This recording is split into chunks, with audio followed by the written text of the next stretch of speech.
नमस्कार. VVH प्रोडक्शनमध्ये आपणा सर्व प्रेक्षकांचं अतिशय मनापासून स्वागत. चार चौघी अतिशय प्रसिद्ध असलेलं हे प्रशांत दळवी यांचं नाटक.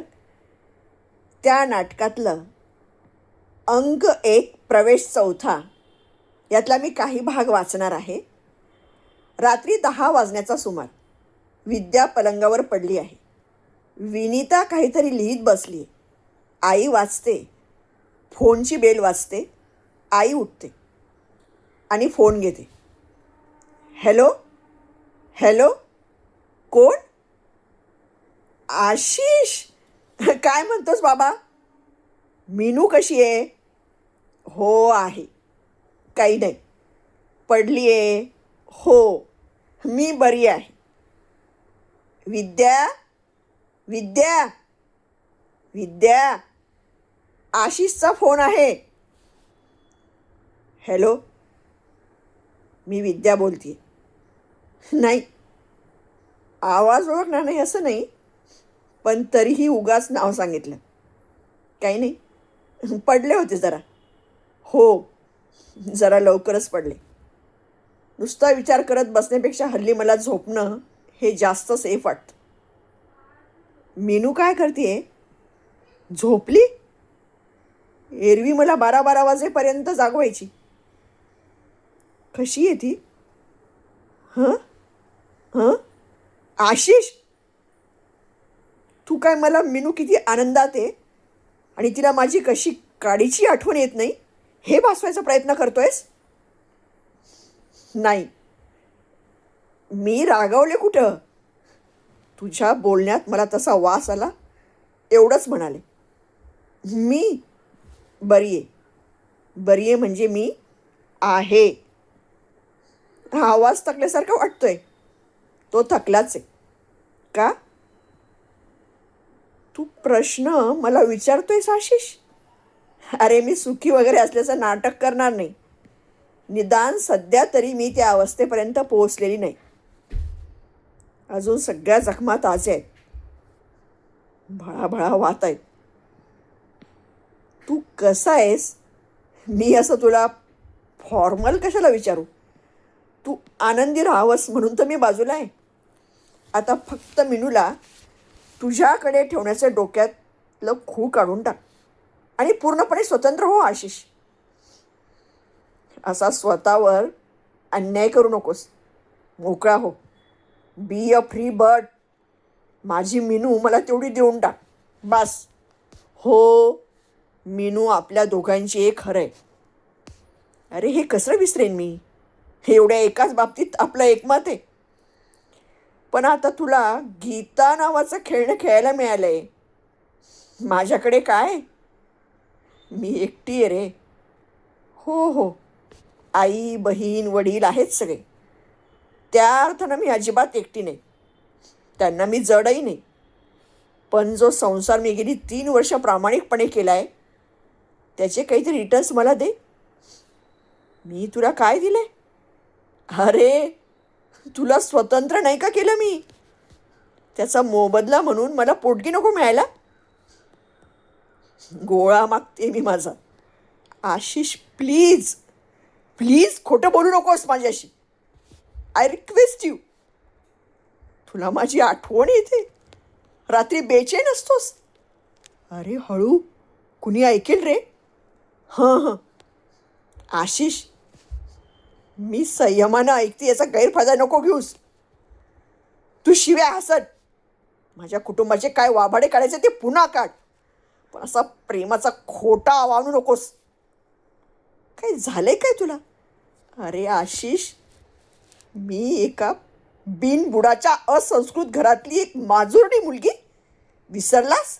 हां, पण मी आता घरी परतावं अशी कोणती स्थिती निर्माण झाली? फरक कशाचा पडलाय नेमका? अच्छा, बरं. हां हां, आहे Ashish. My poor ex husband, father of my child. आई आई गं, ऐकलंस? आशिषची फियांसी उडून गेली. बुरकन.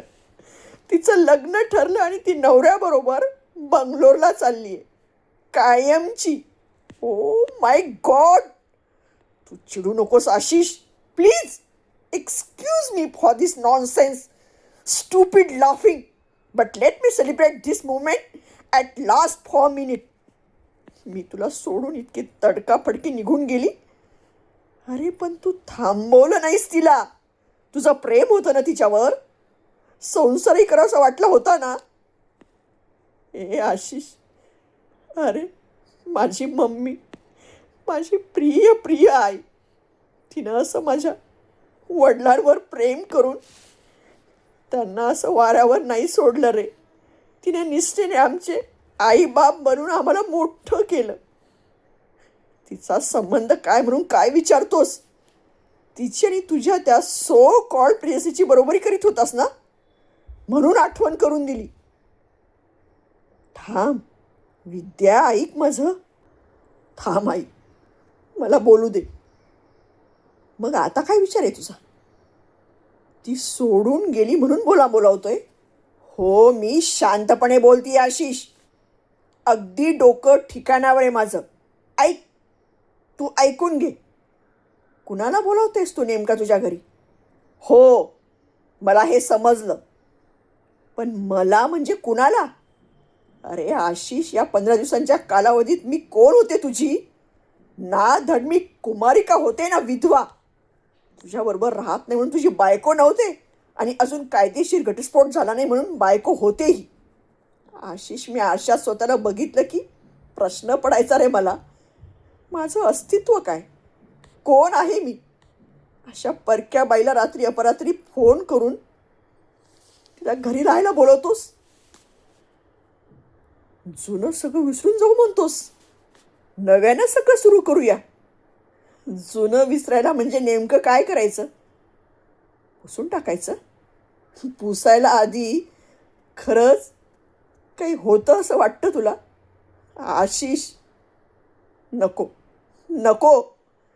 हॅलो आशिष, नको त्या आठवणी काढूस. नाही, मला काहीच आठवत नाही आहे, शपथ. मी विसरले सगळं. विसरले मी तो गंध, तिचा श्वासोच्छ्वास. नको नको आठवणी द्या.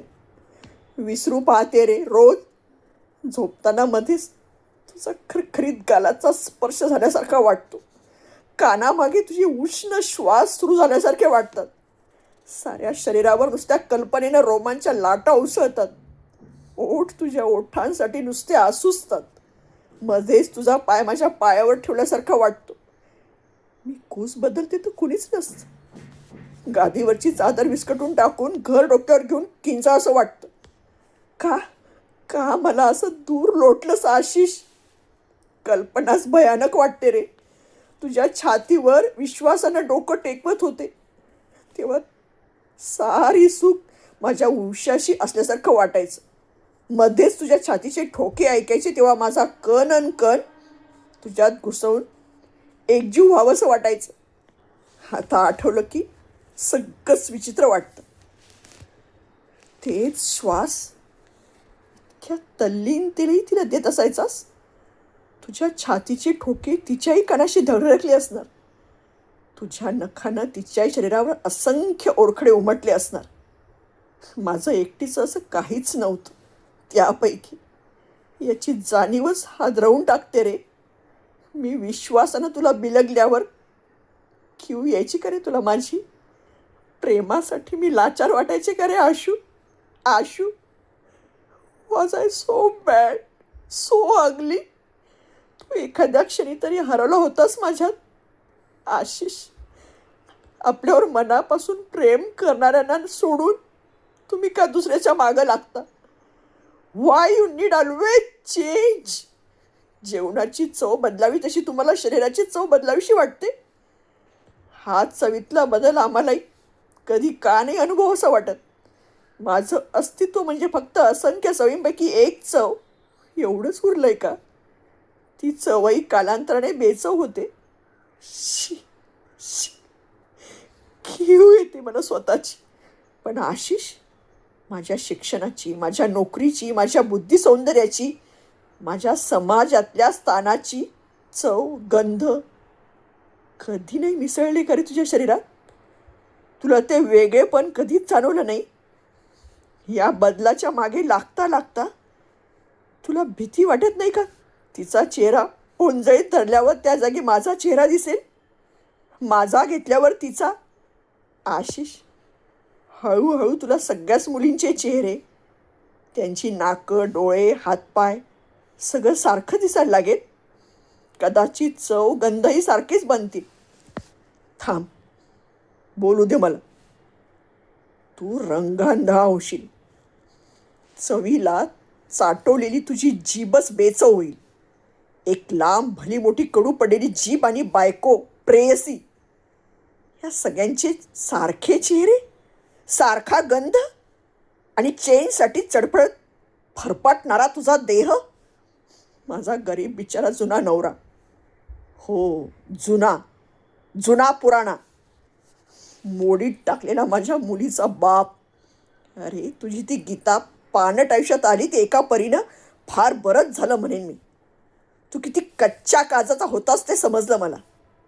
भ्रम नाहीसे झाले दोघांचेही, माझा तुझ्याबद्दलचा आणि गीता सोडून गेल्यामुळे तुला स्वतःबद्दलचं.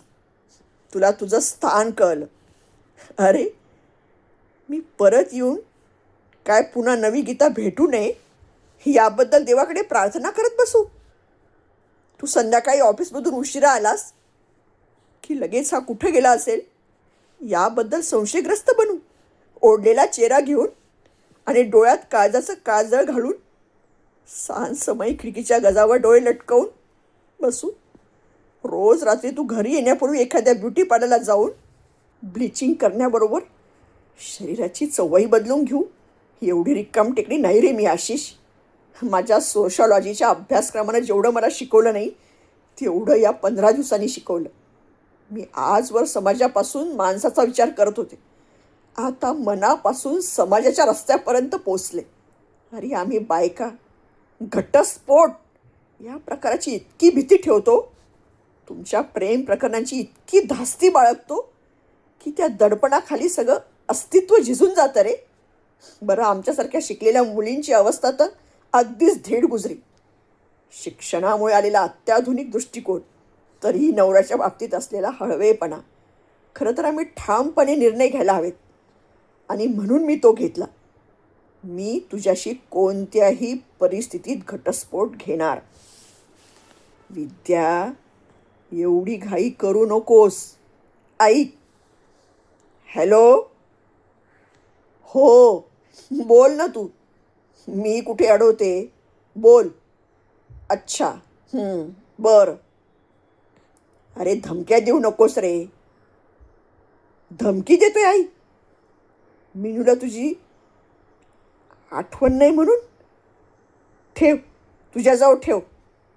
तुझी ती मुलगी आहे, काही बिघडत नाही. मी कोर्टात लढेन माझी मुलगी माझ्याकडे यावी म्हणून.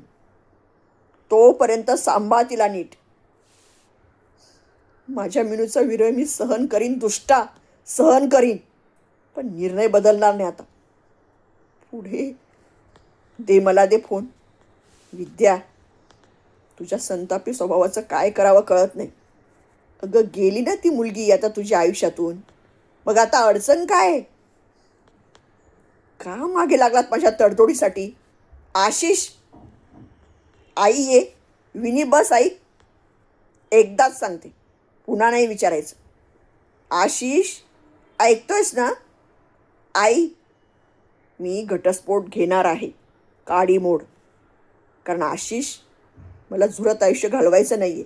आणि आई, मला तुझ्यासारखे 2 संसारही मंजूर नाहीत. एका लेच्यापेच्या पुरुषाच्या लहरीसाठी हेवेदावे करीत झिजत आयुष्य नाही घालवणार. I will not spare you Ashish. कुत्र्या, लफंग्या, प्राण्या उडू नको. माझी मीनू उठेल. गप्प बैस.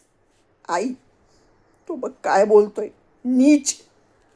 घटस्फोट दे, दे. मीनू, रडू नकोस मीनू बेटा. आई, उठली ती. आशिष, तू तिला मारतोयस, चिमटे काढतोयस. आशिष, मी तुझा जीव घेईन.